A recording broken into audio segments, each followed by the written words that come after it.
Ready. No, all right. All right. Hey there, folks. Since book tour and conventions are still on hold for a bit, I figured I'd bring book tour to you. So welcome to Russ's Rockin' Rollercoaster Season 3, intriguing interviews with creative minds. So with so many writers out there looking to place stories in genre fiction, including sci-fi, fantasy, and horror, I thought it would be a good time to have some real talk with the editors and publishers of some of the leading genre magazines.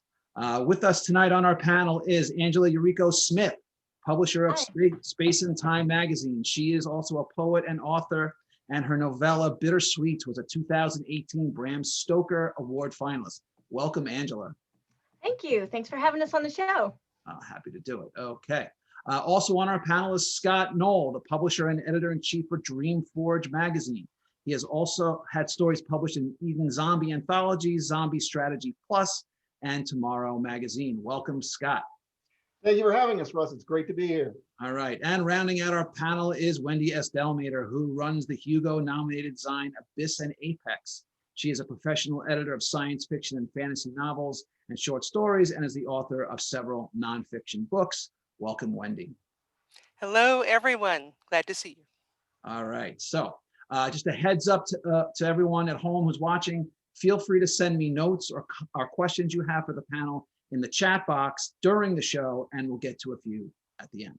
All right. So just so we're clear for the audience, please just take a minute and let folks know about your particular publication. You know, what I want to know is what kind of stories are you looking for? What's the format of the publication? And how often do you publish? Let's start with Angela. Okay, well, again, thanks for having me on here. We like the stories that tend to not get published by the other publications. If it's weird, if it breaks genres, that's what we're looking for. We like to be highly visual, so we use a lot of graphics in our magazine. We do ebook, Mobi, EPUB, as well as an audiobook version, and our number 139 audiobook just hit today, just finally went live. And then of course, all our print are on Amazon right now because of the shipping issues. We've moved over to print on demand. Okay, and just for everyone, just so we're clear, that's Space and Time magazine. Yeah, Space and Time magazine. Right. All right, Wendy, what do you got? I'm up next? Yep. Okay, ABYSS and APEX magazine. We publish a 50-50 mix of science fiction and fantasy. Everything up to 10,000 words. We especially like flash. We usually feature 1 or 2 flash fiction pieces.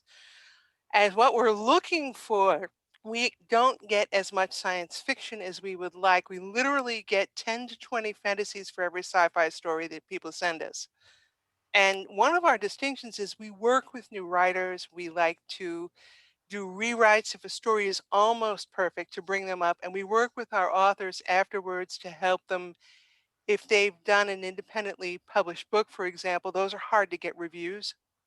Other than that, we only review things that are done by small presses, and we have an award-winning series of poetry we've had since our founding in 2003.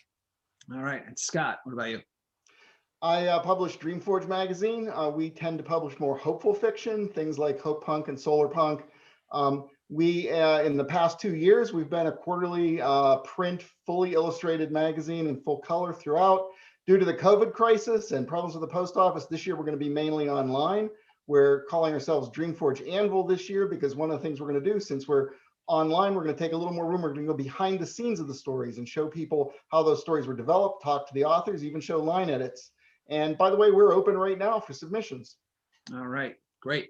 So let me ask you guys. So over the last, 20 years, the internet has given a voice to so many writers around the world who otherwise didn't have a process or a portal to get their work out there.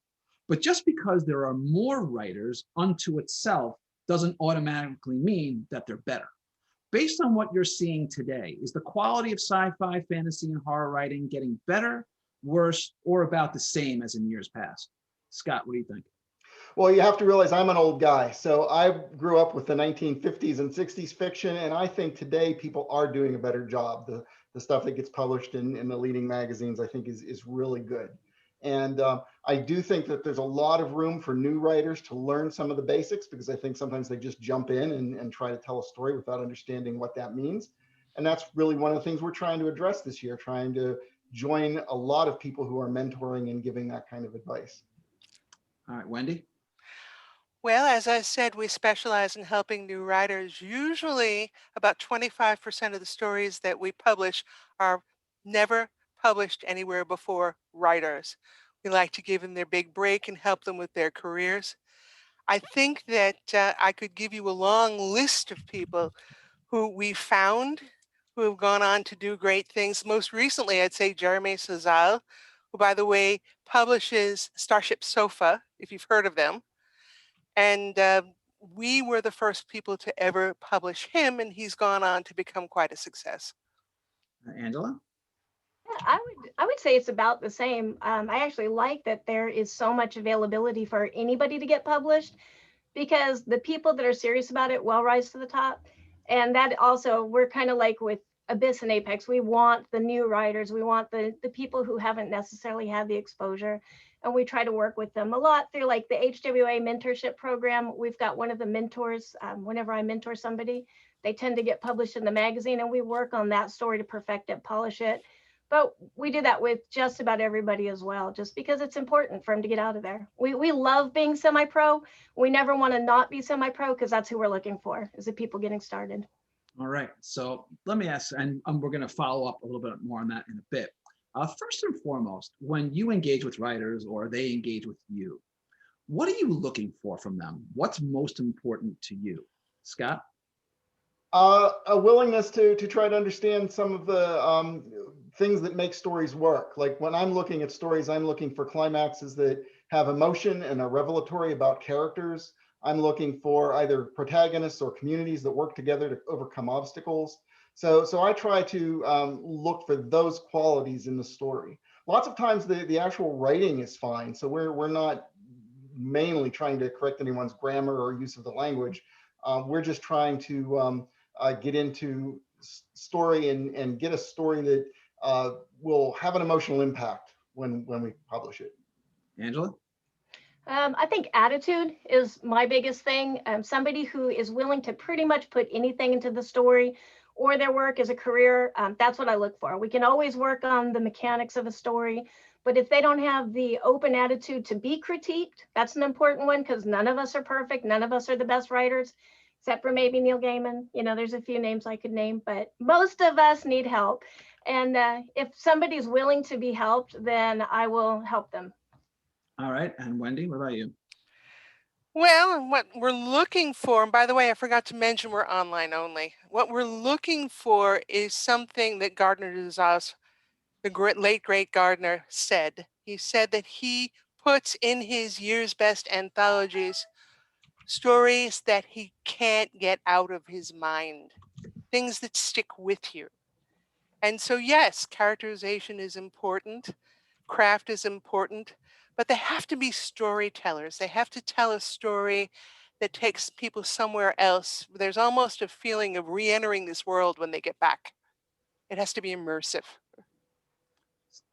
Okay, fair enough. So let me ask you, so that's what you're looking for, but what are your biggest unbreakable no-nos? Just can't do it, won't deal with you. Angela? Well, hate, anything that promotes hate, rape, anything like that, of course, is absolutely, I don't mind gore. I love gore. I'm a horror writer myself, but if it promotes hatred, then we're not going to touch it. We don't want to be anywhere near encouraging that. Scott? I would agree with what Angela just said. We're looking for more inclusive stories that show communities working together to overcome problems. So definitely, and also just in terms of the writer, when we're talking about working with writers who are willing to be worked with, who are, we're not going to dictate that anyone makes a specific change, but if we're talking about specific changes and they don't even want to hear it because their story is kind of sacrosanct, they're not in the mood to basically learn anything. So we do like people who are at least willing to work with us. Wendy? What's a big One of the big no-nos for us is no horror. We simply don't like horror at all in any shape. If you're publishing to make us squeamish or scare us, we're not interested. But my personal definition of horror is anything where you could hang a sign above it that says, abandon all hope, ye who enter here. Stories that say that life is pointless. That sort of thing just doesn't work for us. Other than that, anything that involves abuse, too much sex, because we're kind of PG-13. We don't mind if people get it on. It has to be relevant to the story. We don't care what their gender is. What we care about is, does it tell a story? We don't like stories where somebody comes in and they're checking off the boxes. I have one black, I have one gay, I have one woman. Please, if it's not that for a reason in the story, it's tokenism. I don't care what minority you're talking about. All right, so I want to follow up a little bit. I'm glad we got into this on your no-nos, so, about this no hate and whatnot, and I get it. But so in today's sort of woke culture, we're certainly being challenged to think about, as writers, what we say, how we say it, and if we should say it in ways that maybe we never did before. But there's also such a hyperactive cancel culture out there that, as a writer, it's making it so that taking chances is harder and harder to do out of fear of being nearly ruined if you happen to upset someone about something that they hold near and dear to them. What do you say to writers who bring up touchy subjects in their work, or dialogue that may be, in fact, the way people actually talk, even if that language might seem harsh, crude, or even offensive? Is there room in genre fiction to make readers feel uncomfortable? Or as writers, are we being backed into a corner where we have very few options other than to play it safe? Well, can I jump in first then? Sure. As far as cancel culture is concerned, I've had my run-ins with that before. And one thing that I have to emphasize is that we don't have any advertisers and we don't have any sponsors. We get a little tiny bit of money from people on Patreon, etc. But really, nobody can say, you have to behave or we'll pull your funding. So I don't care if I'm making somebody upset. That being said, bad guys curse, okay? Bad guys do bad things. And if I have a villain in one of the stories who does evil things, well, duh, he's a villain. And so if somebody doesn't like that, that's their problem. As for dealing with rape culture and Me Too and all that, I'm a rape survivor. I've dealt with it. I'm very honest about it. I believe that the shame should attach to the abuser. And therefore, if it's pointless and Game of Thrones, I will not even watch it because of the amount of stuff that's in there. But it's just a matter of, you have to talk about people as they are. And sometimes that's uncomfortable. And being a semi-pro without anybody pulling my strings gives me that ability. Angela? Well, I think the most important thing to focus on is the story. And if you wind up getting censored, you probably said something important. And if you piss somebody off, you probably said something important. So I would take the risk on it. I mean, as long as it fits the story, not just something like Wendy says, I'm just inserting this in here hoping, and we get stories like that. I'm sure everybody gets stories like that. I want to try to be, racy or whatever. So I'm putting this in there, but it has nothing to do with the story. If it belongs there, though, I'll read it. I will probably love it. And the more offensive and on the edge it is, I will probably love it more. So, and Ryan, my co-publisher, is kind of the one that goes, okay, think about that one. Think about the repercussions. And I'm usually more of the, repercussions be damned, we're printing it. So we do level out there, but yeah, I don't see a reason to censor something if it actually belongs there. And I think some of the best stories were censored. So, and were canceled. I don't think cancel culture is new.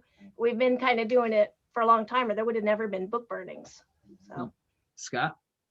And this is why we partner with Angela. And if you come to our reader portal, you can get both Space and Time and DreamForge together, because it is important to have those stories that do challenge people and that basically tread some ground and make people think. DreamForge, though, is that PG-13. We're basically Star Trek without Starfleet and spaceships necessarily. But if you take all the trappings away from the human adventures just beginning, that's us. So we're going to tread that ground. Angela's going to take some risks, and we're going to work together so that our readers can enjoy both.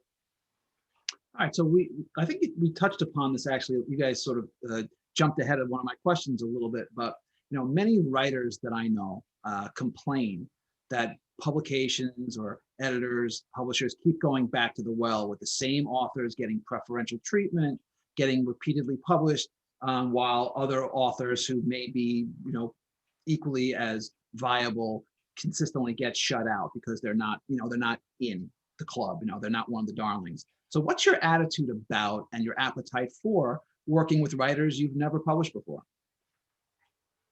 Angela? Oh, I love this question. One thing I will say is there is like a club. I'm going to say there probably is, but to me, I'm super busy. We wind up every submissions. We have about 500 stories to read through. If you make it easy on me by not complaining at me or asking for a million updates, or you're friendly, you're in my club, okay? Because you're easy to work with. And so we do tend to sometimes have the same writers in there, but it's because they're very easy to work with. And if I need something at the last minute, I know I can go to that person. Alessandro Manzetti is one. One reason he has been repeatedly in our pages is because he does graphic work, which we have been trying to get in the magazine more. He's got Red Hook coming out in this issue, which I'm super excited about. And he does the stories and he does poetry. So whatever I need, I can pretty much go there. The club isn't necessarily, I think, a preference, but more of I can work very easily with you. I know you'll get me the contract back. I don't have to help you with a lot of things because I have literally 50 people I'm trying to manage here. So if you make it easy on me, I already like you. And you have good work, I love you. So that's my criteria. That's how to get in the space and time club. All right, Wendy? Well, I think you might have been asking about the big publishers and the way they're dropping a lot of their mid-list writers and concentrating only on the ones that are bringing in a profit, and they're saying in their sales department that this is the next, well, it used to be J.K. Rowling, and now it was Tolkien, it's the next this, the next that. This is why I think small presses are the future. This is why we only do reviews for small press novels and short story collections, because I believe small presses are going to walk in and take over in the areas where the big presses are just afraid that they won't make money. A good example would be cozy mysteries. It's not what we do, but all the big presses dropped the cozy mysteries, and the small presses are making a fortune with those because people want them. People also want science fiction that is not, how do I put this gently, woke. And so what happens is you're ending up with the small presses doing that work. And the further away the large brick and mortar publishers get from what their audience actually wants, the more of an opportunity there is for new writers and new authors. That's my personal opinion. Actually, so Scott, I'll go back to you for a second, but you actually jumped ahead, which my next question was. Oh no! Yes, it's okay. And Scott, don't worry, I'm not forgetting you. The larger publishers, this is, novels wise, have obviously contracted significantly over the years. And we've all heard the horror stories about authors who have had their work ignored, dropped, or even buried for all number of reasons. And even worse stories about trying to get their rights back. Oh yeah. My first book, I was hitting the market in 2008, 2009. It was just happened to be when the Great Recession came on. 3 major publishers all said to me, any other time in the world, here's your contract, we're going. But they're like, it's right on the bubble. I can't really take any chances. And then the whole world obviously changed, blah, blah, blah. But for all those reasons and more, many writers have been seeking out alternative publishing options. So, I know, Wendy, where you feel about it, but so Scott, where do you fall regarding small press, indie press, and small published authors? Well, one of the things that I wanted to point out that's an advantage to what we do is our first line readers, our slush readers, we don't like to use the term slush, but they're an international group. And we depending on the reading period, we've done reading periods where all information about who the author is has been blanked out, and the stories are being read as if it were like a contest entry, and we're making selections based purely on the quality of that. And then sometimes we go into a mode where people can see the readers, but our first line readers, we have gotten submissions from name authors that they've said, yeah, we don't really get this or like this. So I think that the small press, to answer your question, I think there is a lot of opportunity in small press, because just like Wendy said, we're really not beholden to anybody. We don't have sponsors that pay the bills. We have subscribers that pay part of the bills, and then, you know, my wife and I who pay the rest of the bills. But it's a passion project, and we want to find those really good stories, and we think it's working out. All right. So you talk about, you know, the number of submissions that come in. I've been on various capacities throughout 25 years. I've been the writer, I've been the editor. I edited more copy than I could possibly recall in my lifetime. So I'm guessing you get more submissions than you could possibly keep up with. What can you tell us about what authors should do if they feel that their submissions are being ignored, or in their minds at least are being unfairly passed over?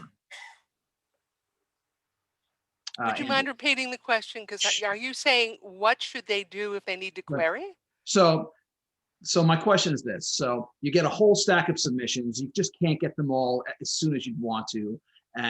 But there's certainly a number of authors out there who are going to feel that whether they are or actually are or are not, but they're going to feel like they're being ignored, or at least in their minds that they're being unfairly passed over.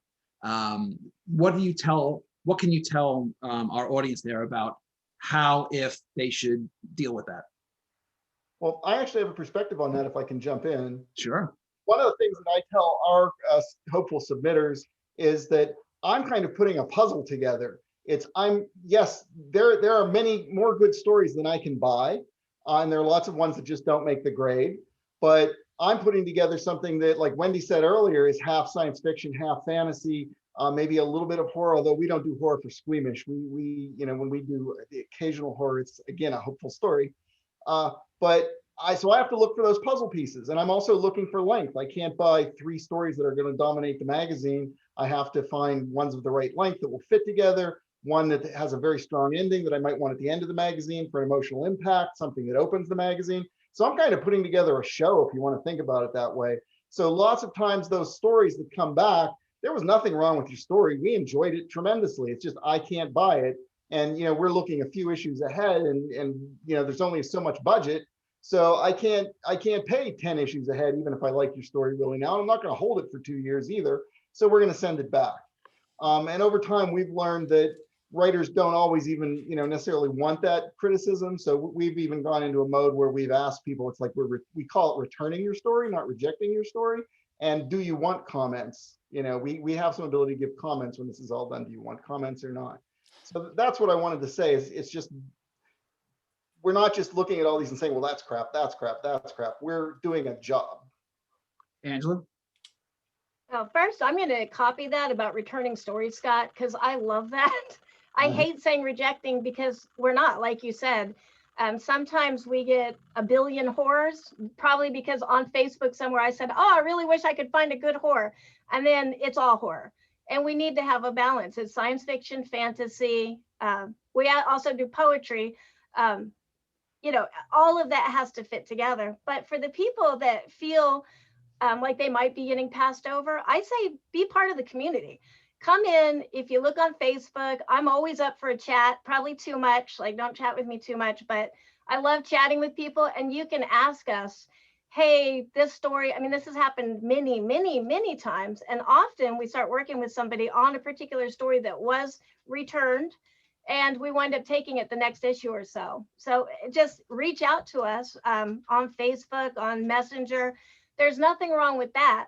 What I don't like is when people are like, hey, when are you going to pick stories? Well, if you look on the website, it says reading ends here, and we're going to announce it here. And none of that is a science, because other things happen, like cars break down. You know, we have a life happening back here, you know, believe it or not, it's crazy. And so sometimes things get a day or two delayed. I don't like when I get a ton of queries about that, like when are you going to announce, when are you going to announce? But if you want to say my story got returned and I was just wondering why, I am more than happy. And we try to put, for everything that made it through to the final level, we try to put comments back like, loved this. There was too much fantasy though. You know, this was fantastic. If you hadn't maybe done the check boxes of the, you know, all the cultural people are reflected here, we would like it just to be a story. You know, this little things like that, we're happy to give that feedback. I mean, that's what our point is of our existence, is to help writers be published. And so I don't want anybody to feel ignored. Reach out and ask why. Just don't ask me when I'm going to announce who is the TOC, because I'll do that. I will get to that. So I'm too busy talking to everybody about their story to, you know, we'll get to the TOC. So let me ask you, so, you know, having been on both sides of the equation, I've been an editor, been the writer, you know, sometimes you're the one submitting, sometimes you're the one who's making the decisions. But given the fact that you have a recurring publication, do you find that, you know, when you're in the editor's chair, you have to make the decision of, yes, I choose to publish this one, or I pass on that one. Are you finding that it's coming more from what you personally find engaging, or are you responding more to what your readers are telling you that they want? That's an interesting question, if I may. Sure. We track with our online, because we're all online. We look at the stats and we find out which stories are resonating, which ones were the most popular, which one nobody cares about. And we can look at trends from that. And up until this last year, everybody wanted science fiction more than they wanted fantasy. There was a marked switch to them liking fantasy last year. I don't know if that's across the board with the entire industry, but we saw it. So that's just something I've run into as far as trends. Scott?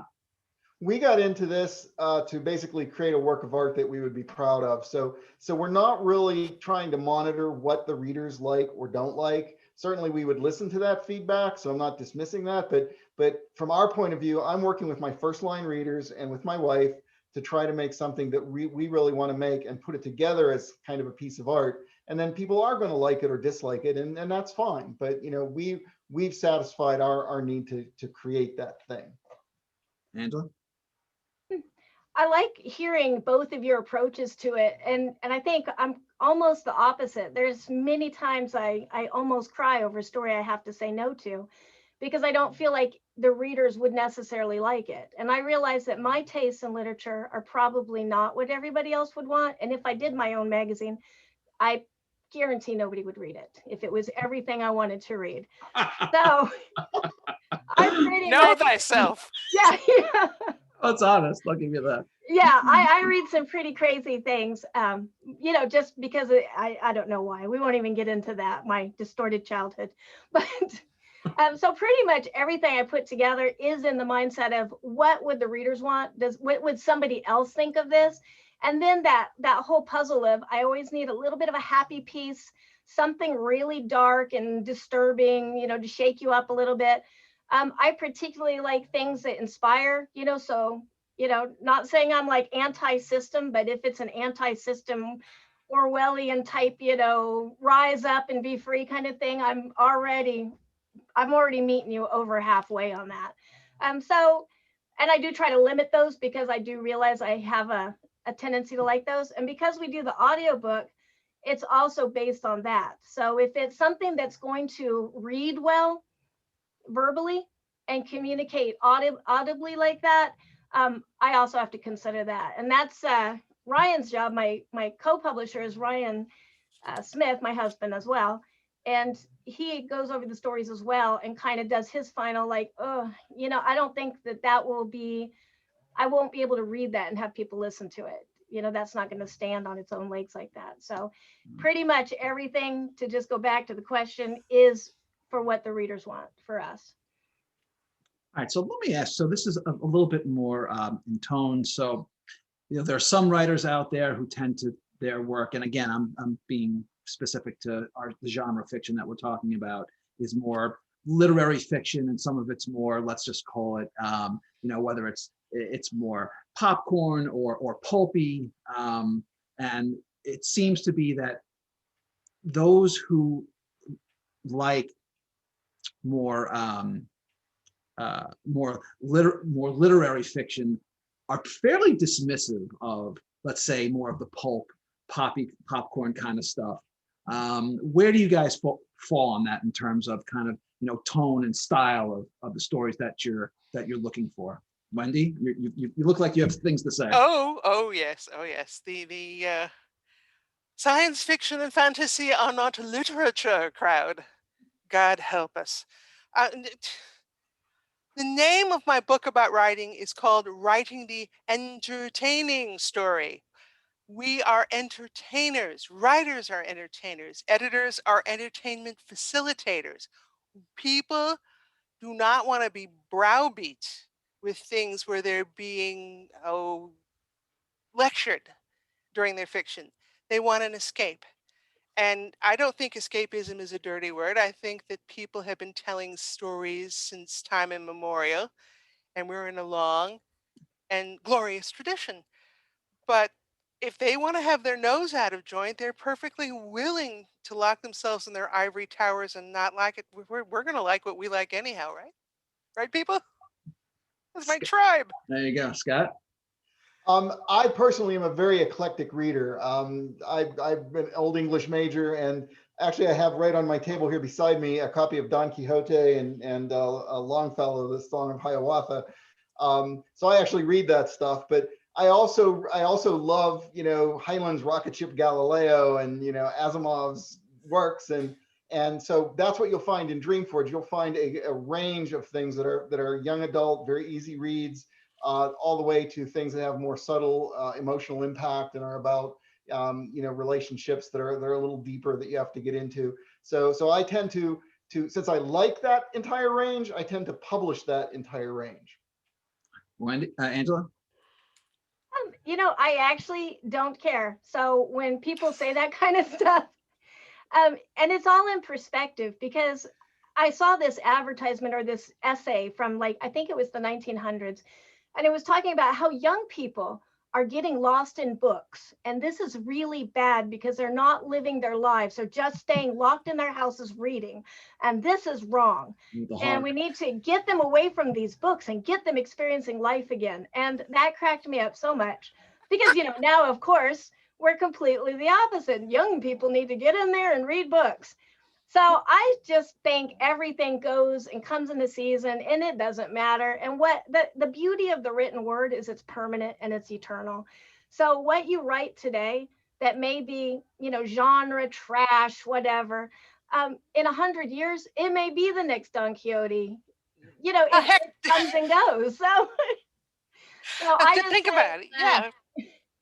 What's that? You know, that's the gesture I think that I make to that. So. Okay. Right. Like we don't eat the same thing all the time. We also don't read the same thing all the time. And sometimes I might want truffles if I could afford them. Most of the time I just want something tasty. All right, fair enough. You're preaching to the choir.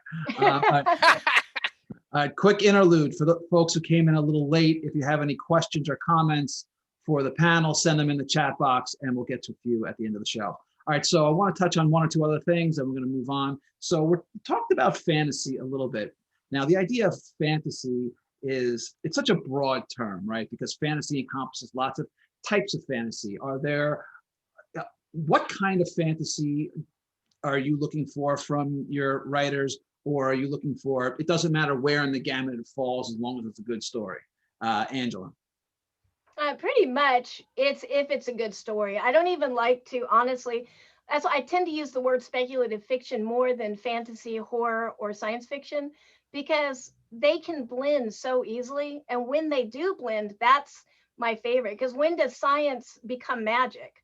You know, 100 years ago, flipping on a light switch was pretty magical, maybe a little longer than that. I have to go into my history books and see when we invented electricity, but it was magic then. So I don't even, it's really based on a good story. And I don't even like to have a genre. Like, why do we even need genres? Let's all be woke and loose with genres. Like, just let everything be whatever. A good story. Scott? I agree with Angela. We do publish a range of fantasy. We're not locked into like a medieval Arthurian fantasy or urban fantasy. our fantasy stories are all over the board. Wendy? Please no extruded European fantasy product. If you know what I mean by that, it's just, this is a clone of everything that was ever written that was trying to be Tolkien or Terry Brooks.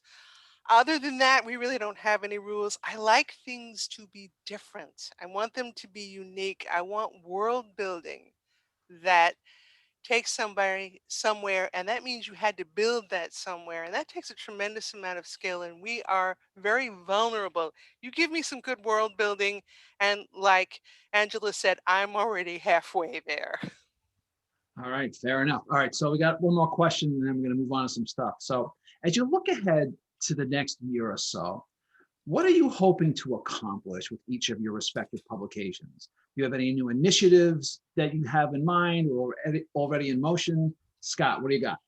Well, this year, because of everything that happened last year, we're getting out of print a little bit, except for, as Angela said earlier, we're going to go try to Kindle print on demand stuff. But online, what we're going to do is we're going to produce 6 small issues with that we're calling DreamForge Anvil. And we're going to have good stories, but we're also going to take some of those stories apart and show people how they were built, what the author was doing, how it was conceived. We're even going to get into showing line edits of those stories because we want to have a passionate attention to storytelling this year and see if we can improve the quality of the materials that are coming to us. All right, Wendy? Well, one of the things, as I said earlier, that we try to do is find and promote and help new talent. One of the things we do that we have planned is we have 3 Best of Abyss and Apex books. We're going to be coming out with a 4th one. What we like to do is put big name authors on the TOC with the new authors, which really helps their careers. And so we'll occasionally get a brand new story or a reprint from somebody who's well known. We've had them by Michael Swanwick and by CJ Cherith, and we just picked up one from Ken Liu. But that's not because we're trying to draw people to our site so much as we're trying to take those names and associate them with the new authors, which we think are just as good. Angela?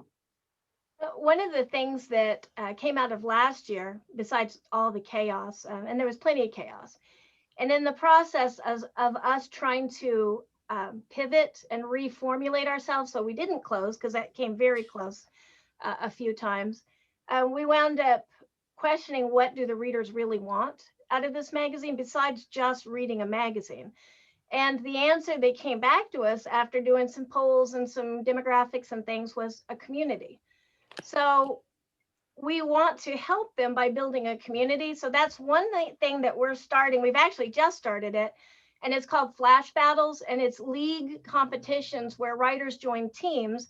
So no one writer loses or wins. All the stories of these 500 Flash get points, but the points go to the team to show that we're a community. And so if I write something exceptional, we all win because readers will come to it and it boosts the genre. That's the point of the Flash Battles. But then for the people that are very, like me, the crazy ones who want to be humiliated, tell me what's wrong with my work, we have Iron Writers.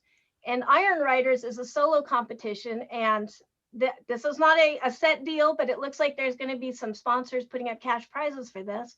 And this is 1,000-word Flash, where everybody is getting the same prompts, writing the same stories in the same amount of time, and the readers are voting on which of these stories moves on to say Iron Writer October, and then they compete for Iron Writer of that quarter, like Iron Writer Fall, and then there will be one Iron Writer at the end. And all of that is to try to get some more excitement in our field, because writing, we tend to be very closeted. And now we are all stuck in our closet anyways. I mean, we have no choice, even the ones that want to get out, there's no conventions. So that was kind of one thing that we thought we could do during this whole time where we can't get out and interact. There's no conventions. We can start these Flash Battles or the Iron Writer and get that community involvement. But that's the point of it, is to form a community. You know, we need people to be able to give us critique. We want to show our stories. That's why we write. We don't write to just write it and forget about it. And so that's what those are. And then we have an Exquisite Corpse, which is a poetry form, and everybody contributes a line that wants to participate. And then I jimmy all the lines around and turn it into a poem. And so those are 3 ways for the poets. the bolder writers, and then the ones that are a little more timid that want to be more of a team player to get together and do this community and interact with each other, make friendships, because you can say, hey, so-and-so, I really loved how you handled that story. You were way better than everybody else. Well, you're now best friends. So, and that's kind of where we're going this year. And it's been so much fun with the 2 flash battles that we've run already that I think it's going to be a thing that we just keep on doing even after COVID and we can get to conventions. All right, thank you. That was great. But now it's time for, as we always do on the show, it is time to spin the wheel. On the wheel are 7 categories which I created for this panel. Wherever it lands is what you get. And the categories are Quantum Leap, Trick or Treat, Music Lover, Fear of Flying, Hello Earthlings, Creature Feature, and Pod People. Okay, Wendy, you ready? You ready to go? Uh-oh. Go for it. That's right. Spin your luck. No wins. Round she goes. All right, and what do you got? You got you got Quantum Leap, one of my favorite ones. Okay, you volunteered to step into the Quantum Leap Accelerator. Only you get to pick where you go and when within your own lifetime. What's your destination? Within my own lifetime? Darn. Okay, let me think about this for a minute. Probably during my lifetime, I would like to go and be a part of all the SpaceX things that are happening. I want to go down there. I want to be in their mission control. I want to be wearing their headsets and be part of a mission. I would love that. All right, sounds cool. All right, Scott, you ready? Why not? All right, let's see what we got for you. All right, and you have landed on, Quantum Leap, you don't get that. Trick or Treat, we don't duplicate. All right, so what was your favorite Halloween costume as a kid? Well, that's a very interesting question because I was never allowed to participate in Halloween. What? No. What does that mean?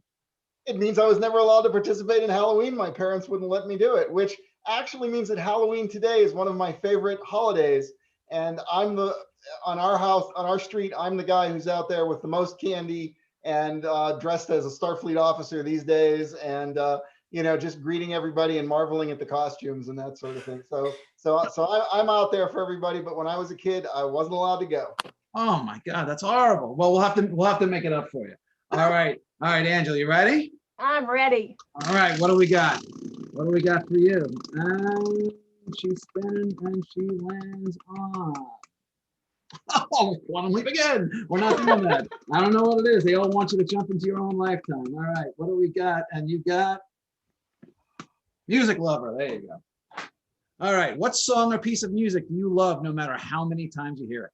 Oh, that would be the David Bowie Low album. And I think it was, I might be wrong, Philip Glass, I think, did that with him.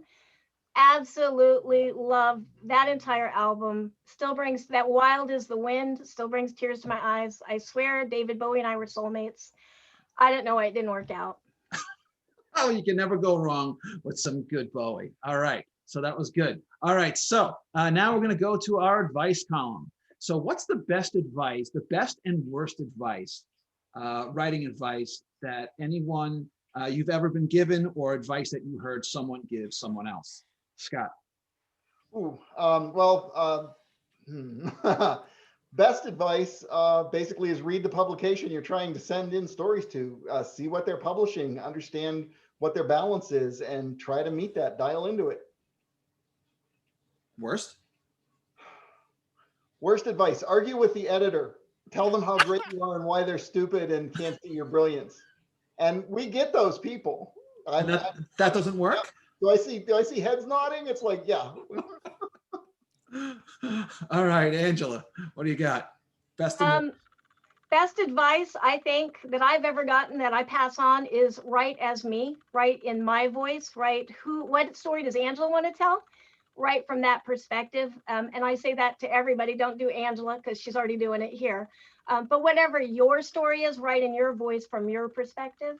And the worst advice I ever got was to write like, I think it was J.K. Rowling. Like, try to make your stories more like J.K. Rowling. Don't do that. Don't be like anybody else. You have the original story and it needs to come from you. Just polish it up. All right, Wendy? You just took both of my answers, so I'm going to have to do something else. The best I've seen, other than what Angela said, was find yourself some first readers who understand what you're doing and will try to help you make your work better. Worst advice was listen to all of the people that critique your work, because I've been on the online writing workshop, for example, which is a great place. I heartily recommend it.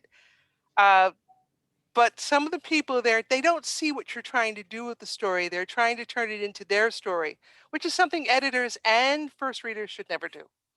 All right, very good. All right, so now we're going to talk. Now we're going to go to a new section of the show, and we're going to talk about how much we love you and we hate you.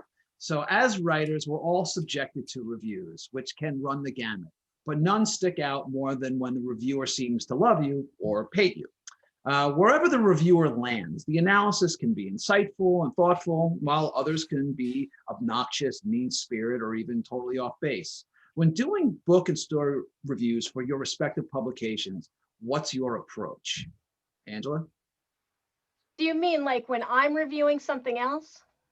Right, so Or- if you guys are doing, let's say, if you guys are doing book reviews, things that have already been out there, just when you're wearing the reviewer's hat or someone on your team is doing the reviewing, what sort of the approach that you, the tone and the approach that you want the reviewers to take toward other people's work? Oh, for us, it's be open. Our reviewer is Austin Gregg, and he's awesome because he is very open to just about anything. And we try to focus more on the quality of the work rather than the topic or what genre it is, because everybody obviously has their favorites. And it's not just to judge based on what genre it is. If I don't like horror, I should not be reviewing horror and putting my opinion on that. So that's what we try to focus on is it a well-written story, whether we like it or not? Is it, is the dialogue honest and natural? Is the plot flow, does it have huge holes in it that don't make sense? And if it has all these things, we're great. And I never review anything I don't like, so. Oh, fair enough. Wendy? Well, we don't do third person, we are the authority reviews like you would read in the New York Times or someplace like that. We give honest reactions to things that we've read, and we will decline to review something if we didn't like it rather than give it a negative review, unless, of course, they're asking for mockery, which we are capable of. And people do like negative reviews, and we've done a few. I mean, it was Pirates versus Aliens featuring zombies or something like that. Things like that, which like, really?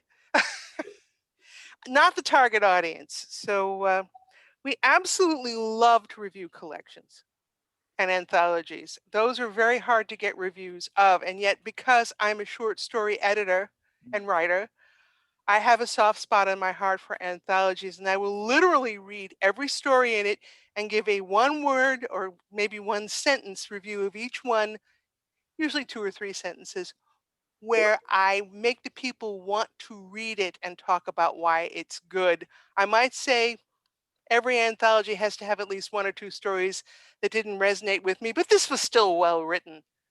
I love anthologies and collections, and that's my thing. All right, sounds good. And Scott? We do very few reviews. Basically, when we review something, it's more of a helping promote something that's come through our network as an advanced reader copy, and we're reading it and that sort of thing. But as both Angela and Wendy said, if we don't have enthusiasm for it, if it's not something that engages us, we're not going to go out there and give a negative review for something. We're just going to pass. And when we do review, we're going to see, like, it did kind of engage us and we were enthusiastic about it. Well, what was our reaction and why were we enthusiastic and why did we think it was good? That's what we'll try to get across. All right, this is great. Thanks. We've got a few minutes, so we're going to take some questions from the audience. All right, what do we got here? All right, question to all. How much science do you like in your science fiction? Scott? It depends on the story. Science can be completely made up and not real science, and we'll still buy the story, but it has to work in the story. The story has to be internally self-consistent. If the story appears to be about real science and they get the science wrong, then no, they're going to get that story back because of that. Okay, Wendy? We love hard science fiction. We don't get enough of it, and we have consultants in most of the major disciplines where we double check that the science is good. And in some cases, they've said, no, you can't do that near a black hole or whatever.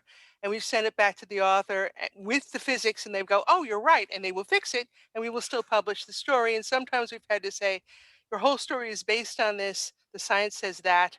Maybe somebody else would take it, but we really want it to be accurate. Fair enough. Angela?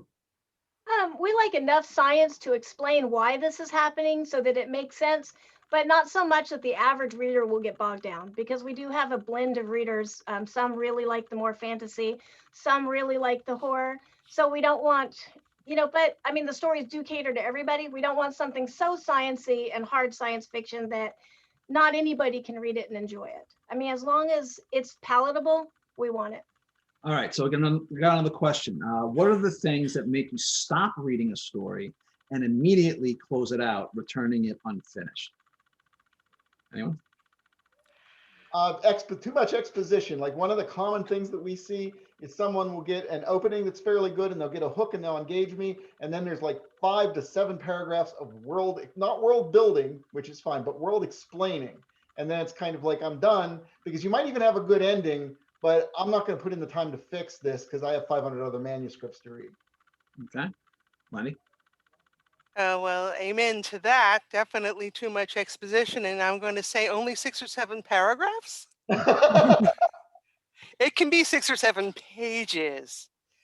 And what I'll do when I send the rejection on that is I'll say that the story stalled when you started explaining things. It's always better to work that into the narrative. And this is where I stopped. I let them know where I stopped.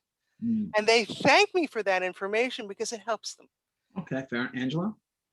I actually always wind up reading to the end, even if I don't like it. I think it's that morbid curiosity of, this has got to be worth the payday. Okay, I'm just going to endure and get to the end. What does stop me though, recently is a new thing for me. If you don't format it right and put your contact information and everything on there, I won't read it anymore. Because the last issue, we switched to Duo Suma as our submissions manager, which I love, but you're not able to contact the writer after you like their story. So I accepted a story, not noticing that he had no contact information on it. And his name was a very, we'll say John Smith kind of name. And then for 2 weeks, I hunted down this person.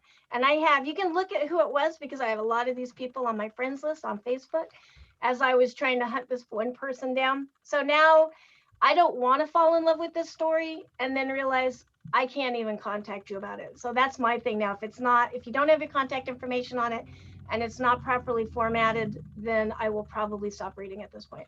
All right. And oh my God, please whitelist it. So if we do want to buy it and we have your contact information, it's not going to bounce and you never hear from us again. This has happened to me twice. Oh boy. All right, another one. New writer story. You've accepted a new writer story. What should they know about communicating, timeframes, and rights? Nobody's answering. So I asked for basically what are first world serial rights. We're going to have exclusive use of the story for like 6 months, and then they can basically shop it around elsewhere for reprints, and they have the right to ask us to take it off the site within 3 years. It's basically based on the SFWA contract that they put out there. Communication, we're going to pay on acceptance. We're going to try to communicate with them, as quickly as possible, and ask them for things like a bio and a headshot, and get things underway and tell them when we're going to publish it. All right. Do you aim for ethnic and racial representation among your authors that matches the demographics of your country? If so, how do you tackle that? Angela?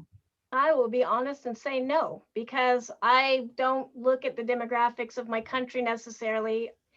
We do have a lot of cultural representation. We take a worldwide audience, so we've had people from all nationalities. I do try, because we don't have a lot of Asian writers, I actually will look for Asian writers, and sometimes I'll approach other writers and say, hey, I like your work. Would you like to submit to Space and Time? So I'll reach out and grab people that I feel like we're a little bit light in, but I don't necessarily plan it that way. I just kind of look at the good stories and what I usually don't actually know what race an author is or anything about them, except that, because I actually don't even read the bios, so don't write me a really fancy bio and think I'm going to be impressed. I don't read that. I read the story, and I judge based on that story if we want it or not. And then it just turns out lucky for us that we do wind up with a good mix of all races and sexual orientations and the whole gamut. All right, one more question. We're going to wrap up. Do you prefer near future science fiction or stories far off in time? Anyone? Repeat the question, please. Do you prefer near future science fiction or stories that are far off in time? I'm going to say yes. Sorry. Sorry. No, that's my answer. Yes. Yes. We don't get a lot of far future science fiction because it's much harder to read. So if I catch a piece of that in my inbox, I will look at it, and if it isn't quite perfect, that's something that I will try to slate for a rewrite because it is so unusual, and we're looking for what's different. All right. That's what we got for today. Right now, we're going to do a little shameless promotion, and then we're going to wrap up. So I'm going to share my screen here. Make sure that you can see what I'm seeing. You see? Can you guys see this? Yes, we can. All right. All right. So what do we got here? We got DreamForge. So Scott, so you talked about it a little bit. What else can you tell us about DreamForge that you haven't told us already? Okay, well, a couple of great things. One, we're open right now. As I said, we're running a Kickstarter right now. So go to Kickstarter, look for DreamForge, and help us pay for these stories. We have great rewards, like a writing webinar with award-winning author Wolf Moon. Great stuff. And then this is a cooperative effort that you're seeing on the screen now, Worlds of Light and Darkness, between Angela and I. We're working with Uproar Books, Rick Lewis of Uproar Books, to put out an anthology of 20 of our best stories, half from DreamForge and half from Space and Time. And we, here it's going to be reviewed by Publishers Weekly soon. So we're really excited about this. All right, great. And what else we got? All right, so Angela, what else can you tell us about Space and Time that you haven't told us already? This is our latest issue. I don't know what I haven't already said. Just go read Space and Time. We are looking for more poetry. This is Poetry Month coming up in April. So this is the upcoming issue that's coming out this month is going to be very poetry heavy. And yeah, we just invite everybody to come and participate in our different battles and give us some more crazy fiction, something that we've never read before. All right. Blow my mind. Okay, and then Wendy. Okay, there is the most recent Best of Abyss and Apex, Volume 3. You'll notice that we have some well-known authors over there. Alan Smale, whom we were one of the first to publish, if not the first, has come out with that series where you had the Mound Builders Society meet the Roman legions in an alternative history. These are all people I think are going to go somewhere. And we really enjoy putting a few stories in there that are not in the magazine because we're all online. Why should they buy our book if they can go read the stories for free unless there's something unique in there? So we always do that. Right, sounds good. All right, that was great, guys. And as for me, we got one more. Wendy, what do you got? Writing the entertaining story is everything I learned in my 17 years of running Abyss and Apex. And the first half of the book is basic writing. Call it advice, call it technique. It's what I've learned people get wrong when they're new writers and easily can be fixed. And the second half is finding markets and support and your community. All right, that's great. So everyone, please check that out. All right, as for me, if you're a fan of space opera with tons of strong and creative female characters who will give the boys a run for their money and more, check out Crossline, about a modern day space pilot thrust into a parallel Earth, caught between rebellion, Armageddon, and a desperate fight to get home. And if sci-fi mystery is more your game, Crackle and Fire, featuring my hard-boiled intergalactic private eye, Angela Hardwick, part Doctor Who, part Blade Runner, and part Philip Marlowe. They're both published on Amazon. And they're both available on Amazon and published by Crazy 8 Press. All right, so let me did I finish here? Oh, all right, so that's what we got for our show tonight. I want to thank Angela, Scott, and Wendy for a great show and taking their time for sharing their thoughts with us. And thanks to everyone who's watching. I'm your host, Russ Colchamiro. And as always, I will see you guys next week. Thanks a lot, guys, and take care.